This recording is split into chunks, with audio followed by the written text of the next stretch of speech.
Just really briefly,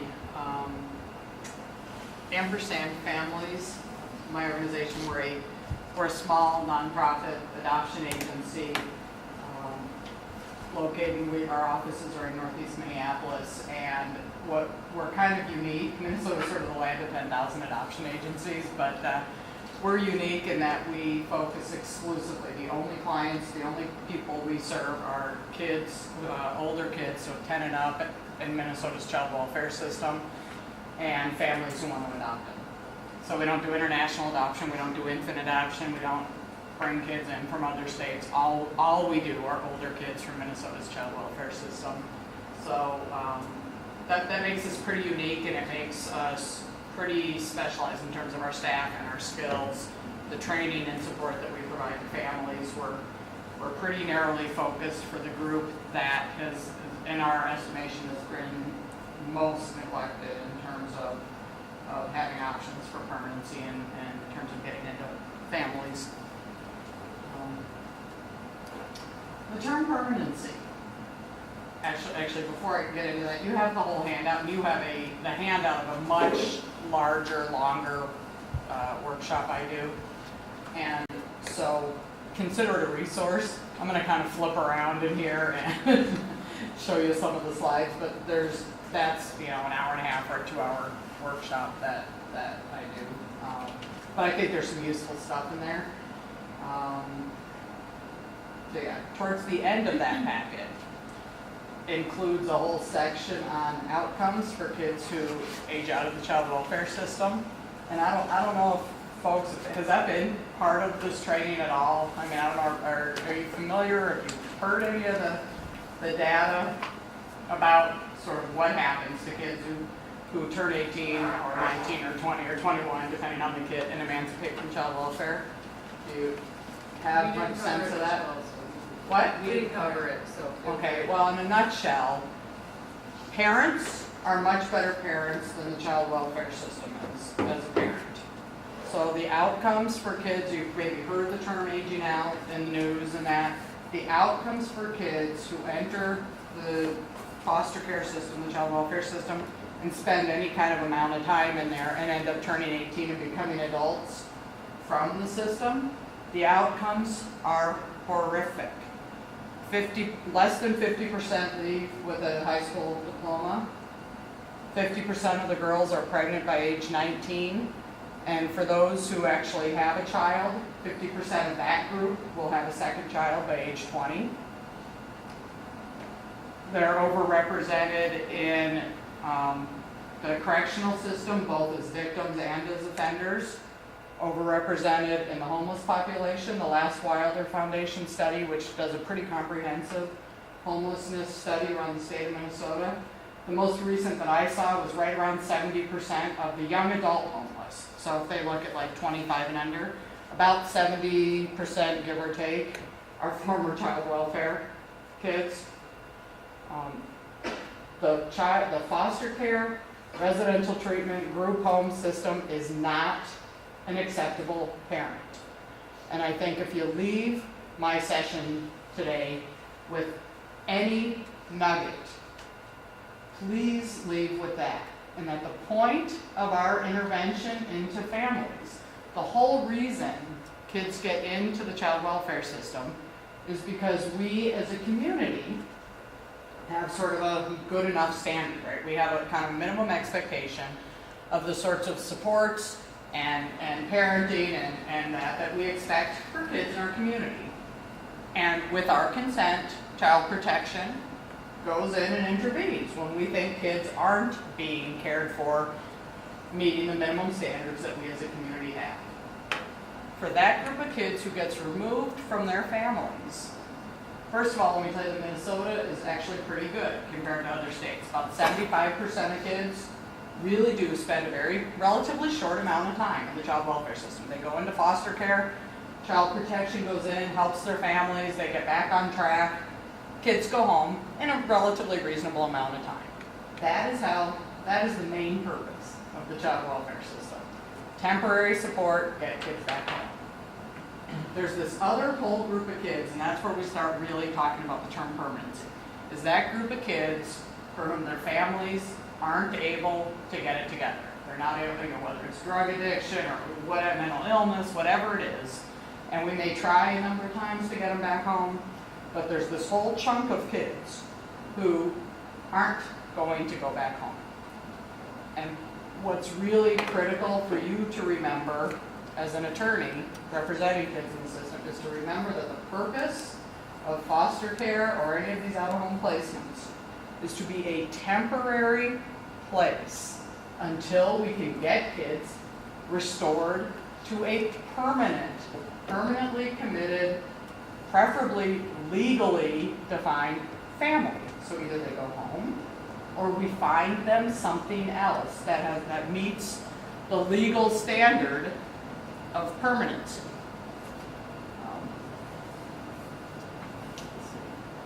So the system has not met its purpose. Taking kids away and keeping them in foster care for the rest of their life is not the purpose of the child welfare system. The purpose is to get them restored into a permanent, committed, safe, nurturing family so they can get on with their lives. And in Minnesota, there are far too many kids that that's not happening for. So on any given day, and I may be a little bit off on the numbers, on any given day in Minnesota, there's about 10,000, 12,000 kids in out-of-home placement. About 1,000 of those kids are what's considered state wards. The language is used differently in different states, but in Minnesota, about 1,000 of those kids, the courts have terminated the parental rights, though their parents' parental rights, thereby making the child, basically the child of the Commissioner of Human Services. That's the term they use. They're kids under the guardianship of the Commissioner of Human Services. We are their parents. They're being parented by social workers, guardians ad litem, attorneys, and I'll tell you, we're crappy parents. The goal is to get them to actual parents. Let me read all this. There's a few things that, there are a few legal options that we consider to be actual permanency. You either get them home to their families, which again happens to 75% of the kids. That's what usually happens. You don't terminate parental rights and you do what's called a transfer of permanent legal and physical custody. So oftentimes there's a relative who says, don't take my sister to court and take away her rights and do all that. Let's just go in, we've worked it out as a family, transfer legal physical custody to me, we'll deal with this, right? That usually happens with a family member. And it's a little bit less messy than going in and actually telling someone you are no longer Johnny's mother. Because that's really mean. Even if you're not a very good mother, it still is really cruel. Next thing is termination of parental rights. But that's only the very first step. Terminating parental rights does not achieve permanency. But at that point, that means a guarantee that the kid is going to be parented by all of us, and you remember what I said about what kind of parents we all are. Not very good for kids in the system. You have to finish the job. Any kid on your caseload who is under state guardianship, who's under guardianship of the commissioner, whose parents do not have legal rights, as far as I'm concerned, your number one purpose is to bust that kid out of the child welfare system and get them into a permanent family. That they're guaranteed, you've heard the outcomes of what happens when they age out of care. Because the buck doesn't stop anywhere for kids in this state who are in the child welfare system. Nobody is held accountable to make sure their school credits go with them when they transfer from place to place to place to place to place. Their school credits get lost all the time because we are independent state. Each county runs their own deal.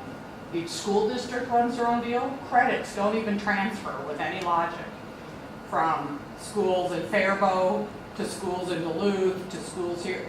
The credit, you can't even translate the credits, and there is no authority anywhere. We're working with the Department of Education right now to even try to come up with a rule of thumb for how to deal with kids who move around all the time in the child welfare system. And there is no place where the buck stops. Kids with parents the buck stops with the parent, right? If your kid, your parent and your kid couldn't figure out if they were a sophomore or a junior or a senior, you would probably take responsibility for making sure that somebody got the answer to that. Kids in the child welfare system, nobody is responsible to make that happen. Kids need their attorneys to help make things like that happen. That also holds true, I'm learning more and more with use of psychotropic medications.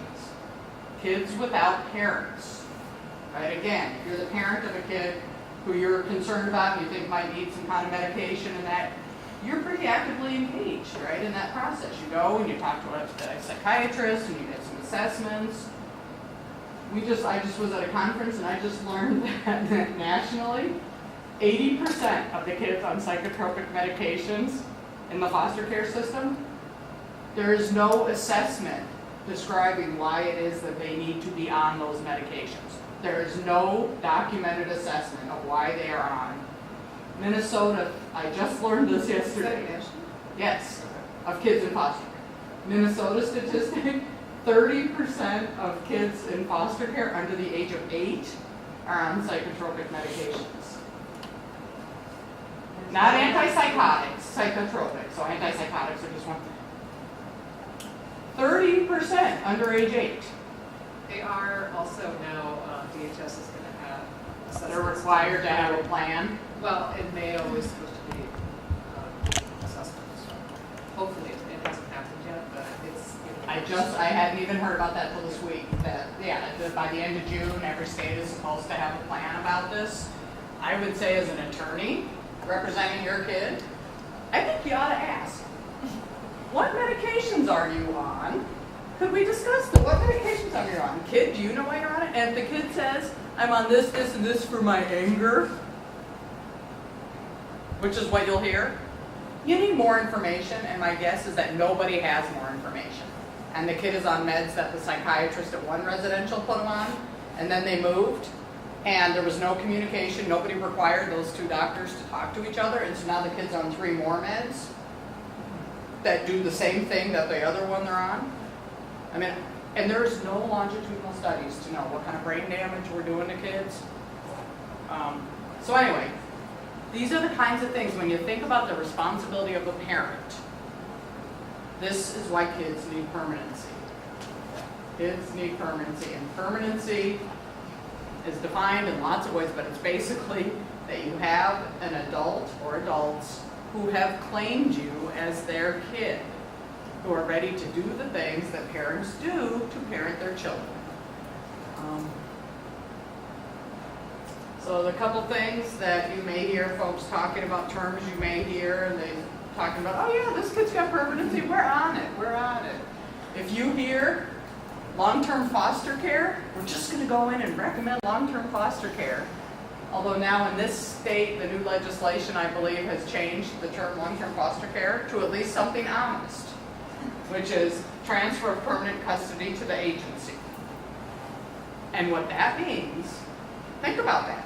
Transfer of permanent custody to the agency being the county.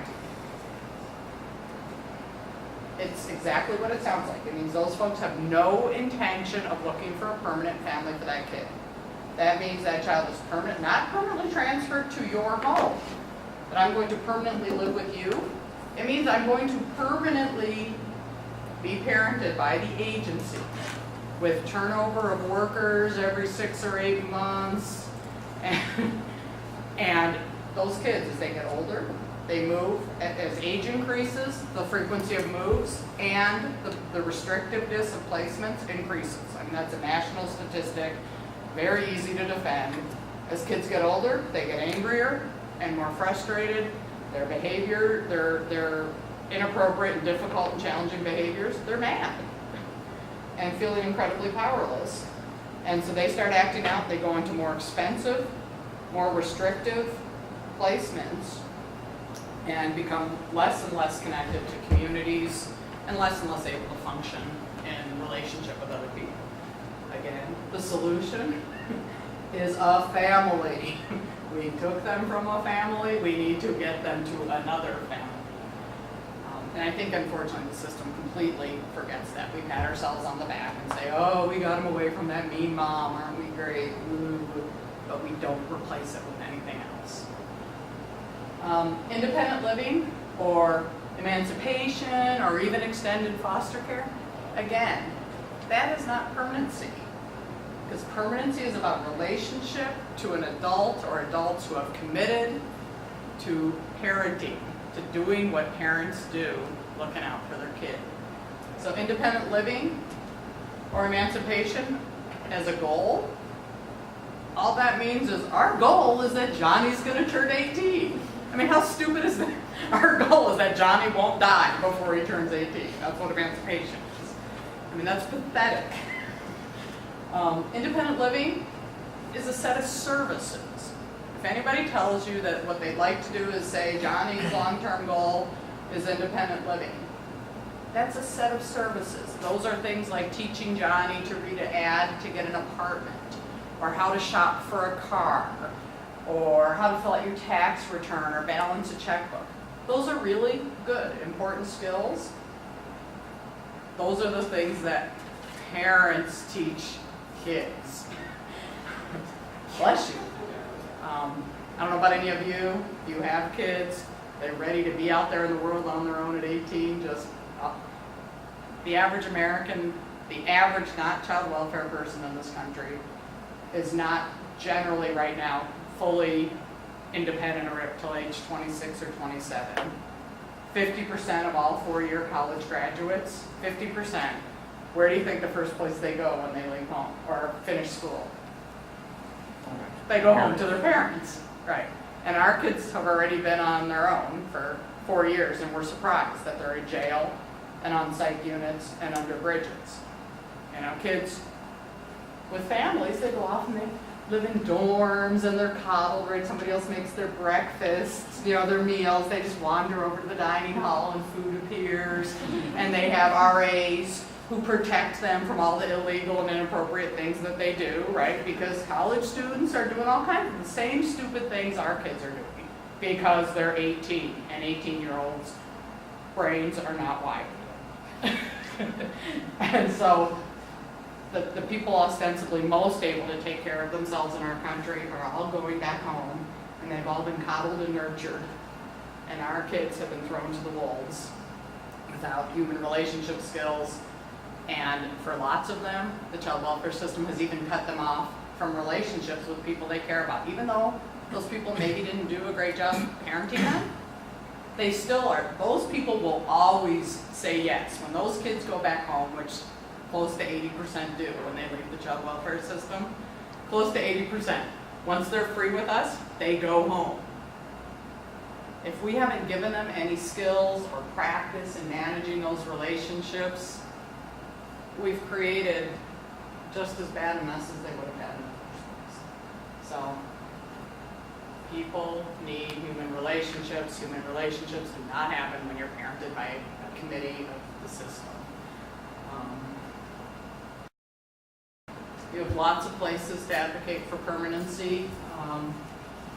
You know, there's a number of required documents that, particularly for teenagers, anytime an out-of-home placement plan is being written, you as an attorney could and should be asking, let me see this out-of-home placement plan. And if it looks like it is cut and pasted from last year's out-of-home placement plan or from some other client you have, and sometimes they even have the wrong kid's name in them because they're cutting and you should ask some questions. These kids deserve at least the dignity of having plans that are really about them. And you could be asking about things like, okay, so they're in this foster home. How committed is this foster home? Are they a potential adoptive resource? Are they, you know, I mean, to be asking some questions about permanency. How many schools has this kid been in? Are we okay with that? How many, you know, is this kid seeing their family? How are we helping them learn to manage those relationships? There's all kinds of items that are in an out-of-home placement plan that you could be asking, helping ask some hard questions that other people aren't asking. Independent living plan, any kid at age 16 and older, the counties are required to have an independent living plan. There's a ton of questions to be asking, the items on that, and I would encourage you to actively be part of that. If kids are in special education in school after age 14, their IEPs, individual education plans, include a whole section on transition. Minnesota Department of Education is working hard on trying to look at those. We're out of compliance with federal Department of Education in terms of transition planning for kids on individual education plans. And there's a whole group of us pushing around kids who are in the child welfare system. Those are even worse, right? Transition planning, trying to think about adulthood. There's no adult at the table when these plans are being made who is thinking about the long-term adulthood of kids in the child welfare system. So a foster parent may or may not be there. You generally, a lawyer, unless you really take it on your initiative, you're not being included in that. There's nobody invested the way a parent would be because there is no parent. And our kids desperately need somebody who's actually invested in them as an individual. The thing about court reviews and that, tons of kids do not go to court. And it's not generally because they said they're not interested.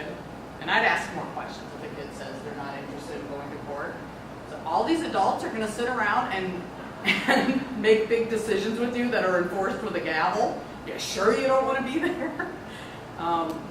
I think very often kids are also not invited to speak in court. The judge might say, how's school? Are you happy? Are you doing it? Got a girlfriend? Or, but I think as an attorney, you have a place to be able to let your kid actually speak meaningfully in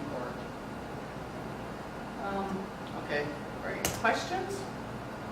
I know I'm a lot. I'm not killing you. Are we okay time-wise? About 10 minutes or something? Yep. Is this all making sense? Kind of, sort of? You look a little overwhelmed. Are you okay?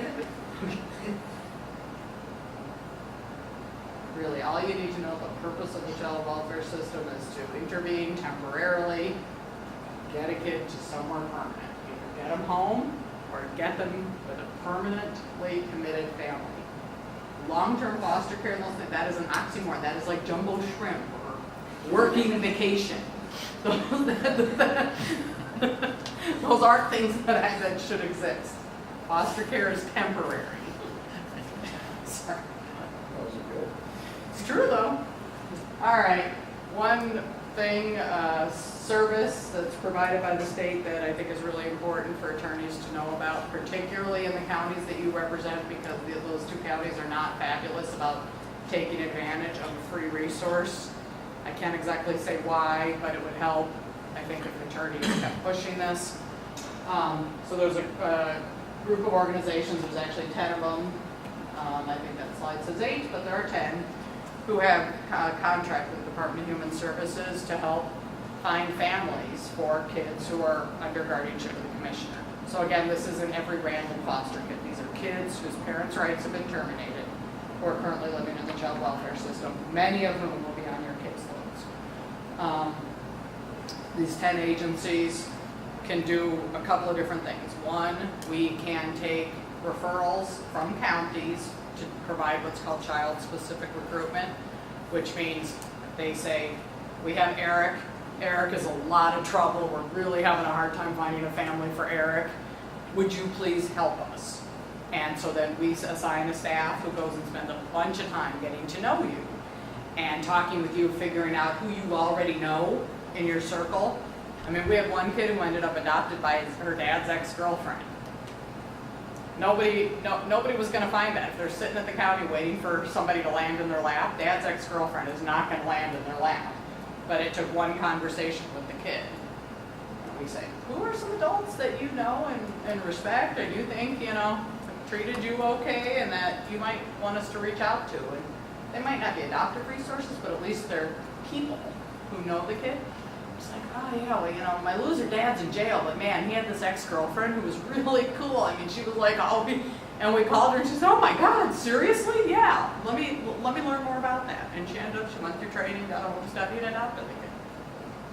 and is now going to be your grandmother about way faster than was the plan. But I'm really glad that that kid has a family rather than being a little bit crazy on the street now that she's pregnant and going to be not a grandmother probably. At least she has some help now. Which again, you know, I am not suggesting that adoption is some sort of magic. It's not.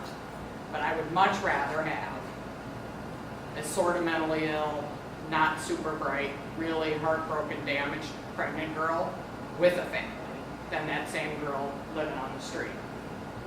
The odds for that kid and the next kid are way better when there's a reasonable other adult around. So I can't fix everything. So we can do child-specific recruitment, and we also recruit and train and home study families who are interested in thinking about adopting an older kid from the child welfare system. So those are the 10 agencies. No cost to counties. They can refer a kid for child-specific recruitment to one of these agencies through the PPAI, which is the Public-Private Adoption Initiative, and get some free help. I think counties sometimes are reluctant to do it because it's more work for them. We actually find people and they have to go meet with them and they have to do things. It's more work sometimes to have one of us who's asking questions like, why is the kid on all these meds? It would be helpful to me as I'm looking for a family to know the answer to that. Or those kinds of things. And so sometimes it makes it harder for counties to get a child-specific recruiter involved. But the outcomes for kids are so much better if somebody is actually looking specifically for a family for them. That's different than, you know, the counties will do what's called general recruitment. Like you've probably seen, Hennepin County's got billboards all over the place, you know, you too can adopt or keep siblings. That's great. That's a general recruitment, so any Joe Blow driving by can see that and go, wow, you could adopt. I mean, that's important. That gets the word out there, but that is not the same as somebody who knows ARC really, really well and is out there looking for a match. So anyway, any of these agencies, so there's organizations all over the state. Ampersand, which is my organization, we focus, if you have kids who are 10 and older, or sibling groups that include an older kid like that. I mean, I'm a little biased, but that's who we focus on. I think if you have little kids, I think a lot of the other agencies would be much better for those kids than we are. We are very focused in our skills and such. There's also, because you represent kids in Hennepin and Ramsey County, another program that is useful for you to know about. It's what's called Wendy's Wonderful Kids.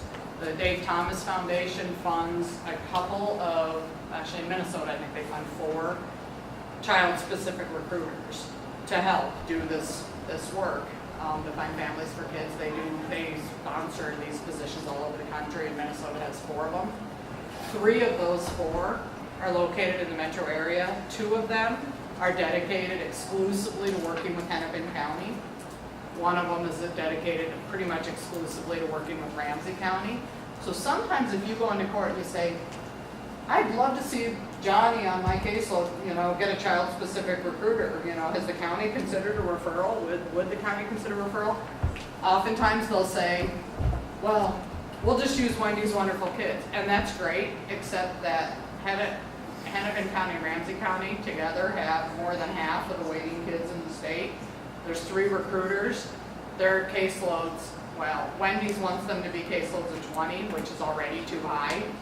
So even if they were all at max, 60 kids, there are 1,000 waiting kids in the state of Minnesota.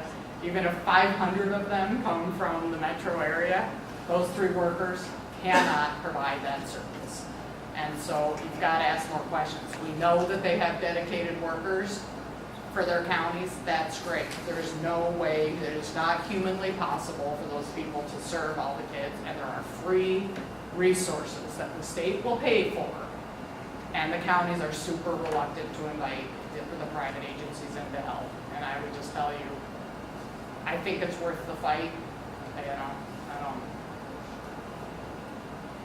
So, anyway. I guess, yeah. You'll hear some of these kinds of things when you start talking about permanency. Talk to your kids. most of them, the older ones will say they're not interested in adoption, that's dumb, that's for babies. Or, I have a family, blah, blah, blah, blah, which is fine. That makes sense. They need more information. Most kids are super concerned that they'll never be able to see their families again. Not if adoption is done correctly. I mean, that's just silly. Kids their lives don't start the day they enter a new family, and you say, no, we will find a family that gets that. We're not going to just dump you in any old Joe Blow. Kids are concerned that they have to change their names, change their last names. Again, not if adoption is done correctly. There's some mythology that you get free college if you're a foster kid and you age out, then college is free. That is not true. I won't go into all the details right now if you want more information about that, but that is not true, and workers tell kids that still. And there is no such thing as free college. No kid on your caseload is getting free college. Free college is not a reward for spending your life in the child welfare system. I'd be happy to give you details about that if you want to get a hold of me, or Children's Law Center probably has it. But if some kid is telling you that, I would trace back the source of that information, because they're either purposefully misleading them or they don't. They're 10 years behind current information. Plus, a kid shouldn't have to choose between school and family. So I would say look deeper. These are important conversations. When we have a kid who seems super reluctant, we don't even talk, we call it the A word. We don't get into talking about adoption. What we talk about is when you're 30, look at the people in your life now. When you're 30, do you expect, who in that group do you expect is still going to be there? Who do you think you're going to want to call when you're super excited and get, if you finally get a job that doesn't pay squat? Who are you going to want to call and talk to?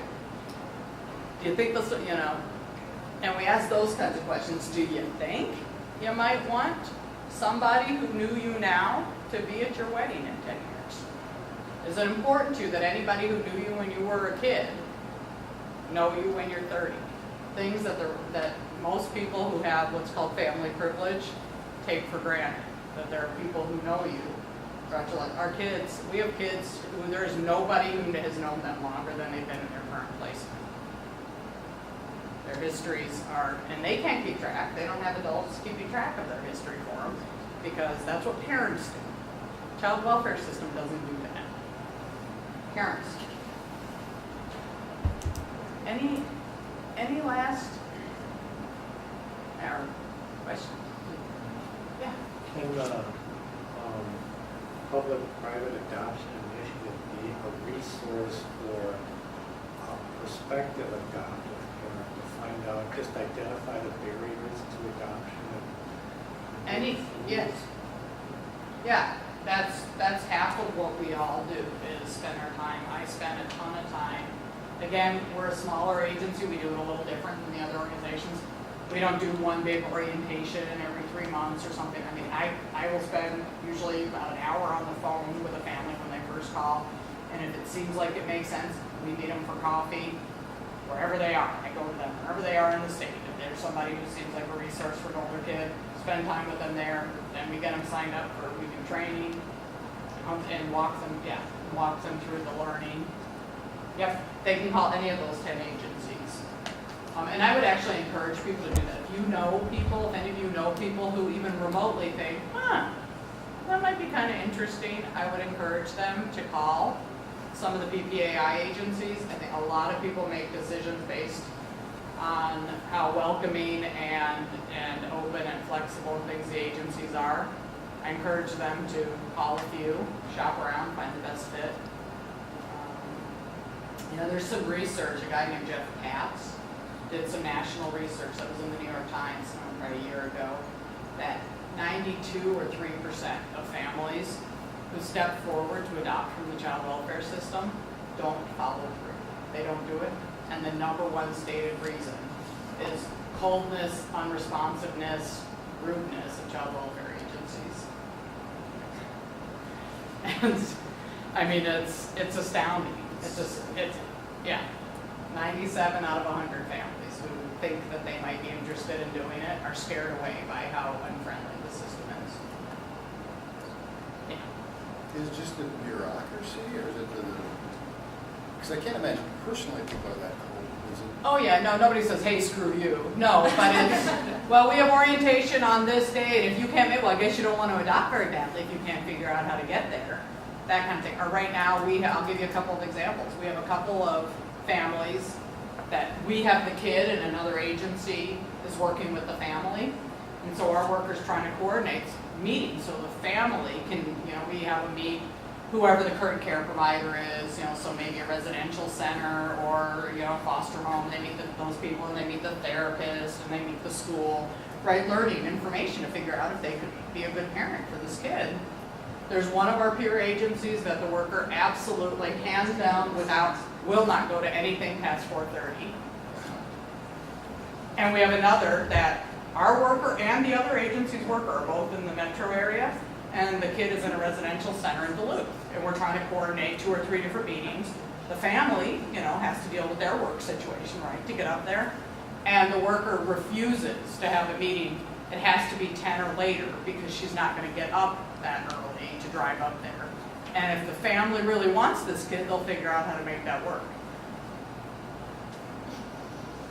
And so it's silly thing. I mean, it seems silly, but we do a ton of work. I do a ton of work at night and on Saturdays. And that because families need you to flex a little, that it's not about us. I think that's why kids aren't in court. Why we don't do court starting at 3 in the afternoon and going to 10. So kids get pulled out of school. Kids get pulled out of school to go to court hearings because they're truant.